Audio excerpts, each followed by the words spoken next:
La chronique bourse, la quotidienne Zone Bourse, Anthony Bondin.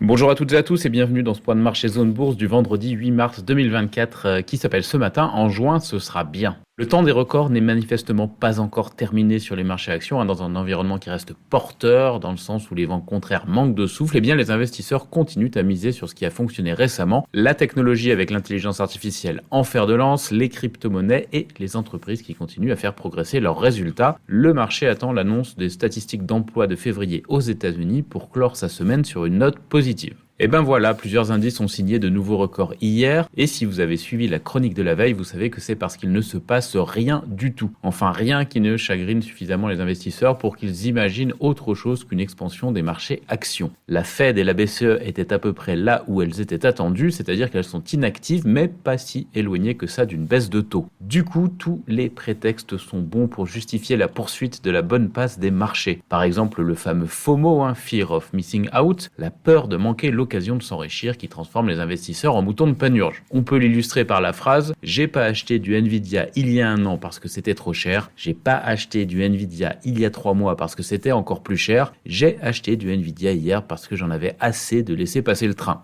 On a aussi un autre syndrome, le syndrome TINA, There is no alternative, qui place à nouveau les actions sur un piédestal par rapport aux obligations. Autre illustration, Tommy a acheté il y a un an le plus gros ETF obligataire, le iShares Core US Aggregate Bond, parce que tout le monde ne parlait que de ça, et il a quand même gagné 1,5% sur un an. De son côté, Eduardo a préféré acheter l'ETF Nasdaq QQQ, il a gagné 50% sur la même période. J'y ajoute un autre syndrome, l'EPEDA, et mon pote, il existe deux alternatives puisque le Bitcoin a gagné 201% sur un an et que l'or gagne 19% sur la même période. Les deux actifs ont aussi les faveurs des investisseurs. Bon alors ok, l'EPEDA, je viens de l'inventer, mais il marche quand même. Du côté de la France, le CAC 40 a dépassé pour la première fois le cap des 8000 points. Alors histoire de pouvoir briller en société ce week-end au milieu de vos amis, j'ai le plaisir de vous fournir quelques références sur ce que représente ce chiffre 8000. Alors pour les matheux, 8000 est le cube du nombre 20, c'est aussi la somme du cube de 11, 12, 13 et 14. Alors ça, je l'ai découvert sur Wikipédia, je vous l'avoue, et ça doit bien servir à quelque chose, mais à quoi, je ne sais pas. Pour les alpinistes, il existe 14 sommets de plus de 8000 mètres sur Terre, ils sont tous dans l'Himalaya ou le Karakoram.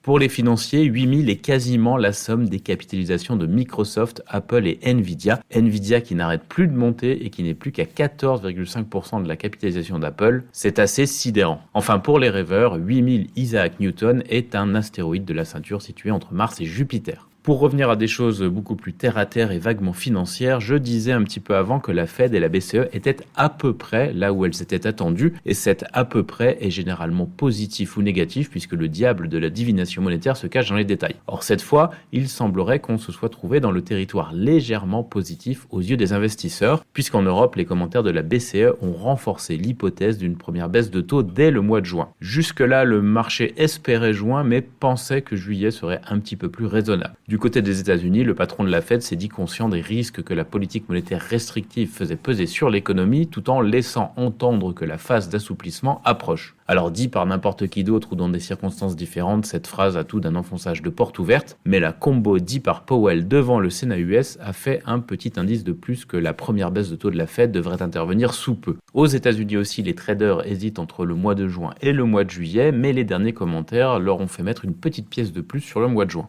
J'ajoute à cela ce matin plusieurs informations intéressantes qui sont un petit peu sans lien entre elles, ce qui va rendre cette fin de chronique un petit peu bordélique. Donc pour commencer, Bloomberg a découvert que la renaissance des groupes chinois Huawei et Semiconductor Manufacturing International dans les puces avancées s'est appuyée sur du matériel produit par les Américains Applied Materials et Lam Research. Alors côté pile, ça fait un peu désordre vu de la politique de contrôle que les États-Unis cherchent à déployer. Côté face, ça prouve que la Chine dépend des technologies étrangères pour ses secteurs de pointe. Autre sujet mais d'importance, Joe Biden a prononcé cette nuit un discours sur l'état de l'Union particulièrement véhément contre Donald Trump. Le président des États-Unis a probablement tenu à battre en brèche son image de personne âgée un peu passive. Du côté de la France, pour terminer, Euronext a rendu son verdict trimestriel sur la composition des indices. Accor va revenir au sein du CAC 40 et chasse Alstom. Un mouvement assez logique au regard des trajectoires récentes. Selon mes pointages personnels, Accor affiche la 39e capitalisation flottante de la place parisienne et occupe la 37e place en termes de volumes échangés. La combinaison des deux facteurs faisait du groupe hôtelier un sérieux candidat à l'inclusion dans le CAC 40. Quant à Alstom, après une série de déceptions, sa capitalisation avait chuté au 53e rang et le groupe occupait le 43e rang des échanges. Et là, pour le coup, sa position était assez fragile. Je vais vous spoiler le prochain mouvement possible. Le prochain dossier sous surveillance pour la mise à jour de juin est Téléperformance. Téléperformance qui, après ses déboires récents, a chuté à la 49e place du classement parisien par la capitalisation flottante et à la 44e place au niveau des échanges. La prochaine mise à jour de l'indice est donc prévue pour juin. Il peut encore se passer pas mal de choses d'ici là. L'Asie-Pacifique s'est drapée de vert ce matin. Les gains sont modérés à Tokyo, à Bombay et à Shanghai, mais ils dépassent 1% du côté de Sydney, de Hong Kong et de Séoul. Sur ces marchés comme sur les places occidentales, les investisseurs ne parviennent pas à identifier de gros nuages à l'horizon.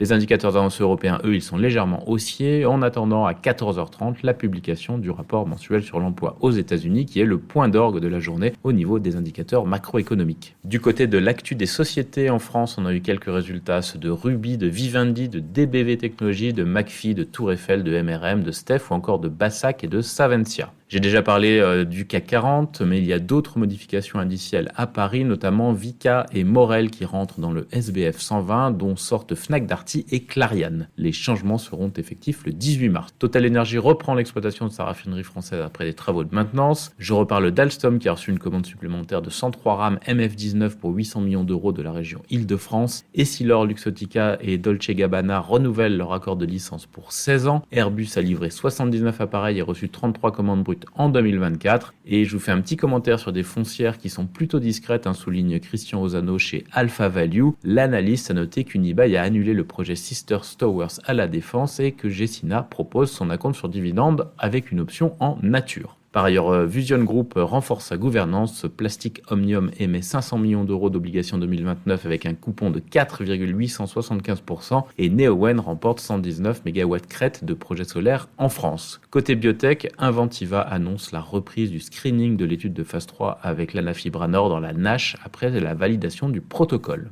À l'international, on a quelques résultats aussi, notamment Broadcom, Gap ou encore HelloFresh, mais aussi Taiwan Semiconductor, Informa ou OTP Bank. Côté actu des sociétés, Bayer a obtenu le soutien de l'un de ses principaux actionnaires, Harris Associates, pour sa décision de retarder l'examen d'une scission. Iberdrola a lancé une offre à 34,25$ pièce pour racheter le solde du flottant de sa filiale américaine Avangrid. Novo Nordisk s'attend à ce que la Chine approuve le Wegovy, son médicament amaigrissant, dès cette année, et Mondi va racheter DS Smith à 373 pence par action. Par ailleurs, Frasers au Royaume-Uni place sa boutique en ligne Matches sous administration judiciaire. Un groupe hongrois propose de racheter le fabricant de trains espagnol Talgo pour 5€ l'action, soit une facture de 619 millions d'euros. Et l'italien Inuit investira environ 800 millions d'euros d'ici 2026. Voilà ce que l'on pouvait dire pour la préouverture de cette dernière séance de la semaine. Je vous souhaite à toutes et à tous une très bonne journée et un excellent week-end.